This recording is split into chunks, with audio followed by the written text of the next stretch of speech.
Manajemen Sriwijaya FC mengakui untuk mempersiapkan tim yang baru membutuhkan waktu hingga 2 bulan. Sehingga jika kompetisi Liga 2 dimulai pada bulan September, maka waktu persiapan yang ada masih cukup panjang. Mengingat rencana kompetisi Liga 1 musim 2023-2024 akan bergulir pada 1 Juli 2023 mendatang. Jadi kita tidak berfokus kepada Liga 1, kapan dia mulai. Kalau kemarin 2 minggu setelah itu baru Liga 2 ya, tapi kita masih berfokus kepada yang Sarsehan. Arti jadwal yang ditetapkan PSSI itu tetap September gitu loh, kita mengacu pada itu.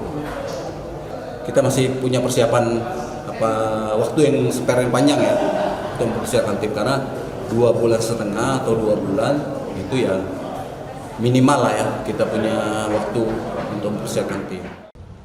Manajemen tim Sriwijaya FC sendiri saat ini masih berkoordinasi dengan manajemen klub guna membahas langkah persiapan ke depannya.